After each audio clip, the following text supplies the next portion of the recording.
how much do you agree with the governor? How much do you disagree with the governor? We are not on air right now. No, I think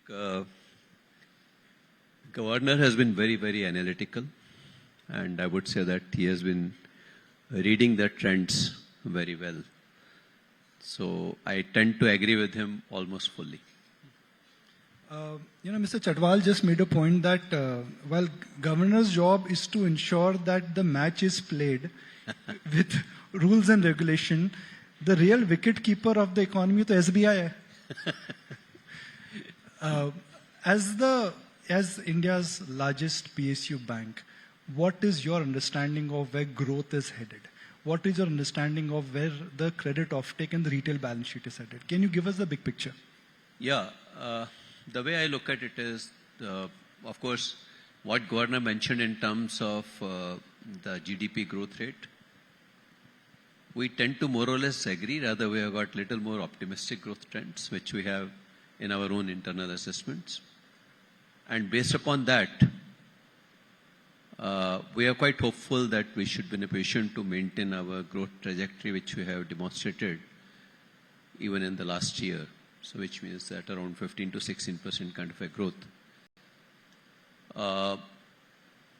And keeping that in mind, the major change which we are observing, that as compared to what we saw in the previous years, it used to be essentially retail growth which used to be leading the balance sheet growth.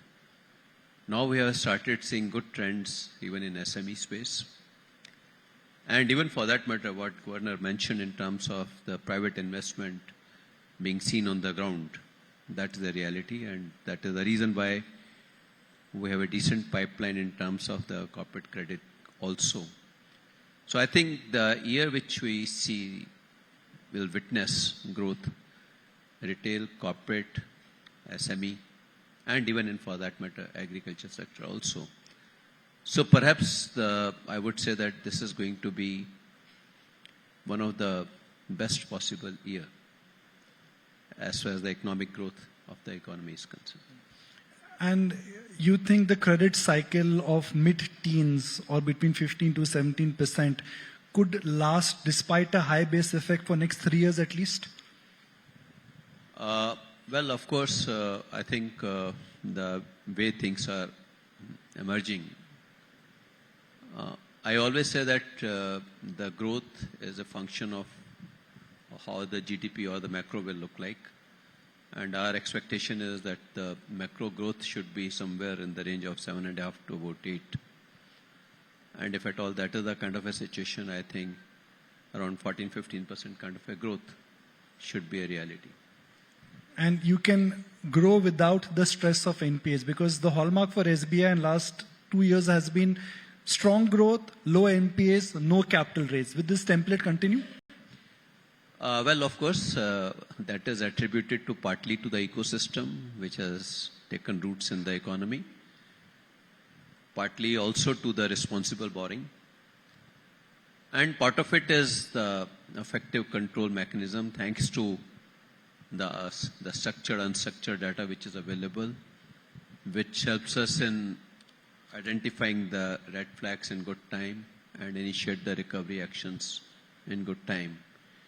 So I would say that it is overall the culmination of multiple factors which has led to this kind of a situation, and I don't see any kind of a let-up on these very important contributors for ensuring the quality of the loan book. I'd like to draw your attention to the liability franchise. And there seems to be a war of liability. While State Bank of India so far has managed to protect its liability franchise, given that money is now genuinely moving into stock markets, not into fixed deposits, could that be a challenge for even SBI going forward? Well, I think each of the segment of economy has got its own ability to absorb the money. So when you talk about the capital markets, see, the point is that whether the money which is going to the capital market, is it contributing to the froth or is it contributing to the capital formation? Froth can be created up to a level, not beyond that. So I would say that when it comes to the money which remains with the banking system or is lent, if at all it is lent for SME, for agriculture, or for corporate, generally it goes for the capital formation. So I think if at all we have to sustain the growth of the economy, the capital formation perhaps cannot be ignored. Now the other question which you mentioned, you have in mind, is essentially relating to the liquidity and the related challenges. I would say that there are 2 or 3 major drivers as far as the liquidity are concerned.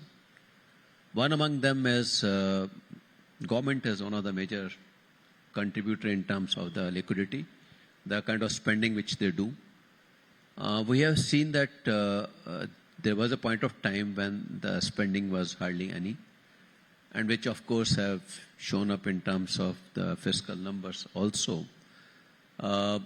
And also now the government finances, they are believing just in time kind of a funding, so it does not leave much of float in the system.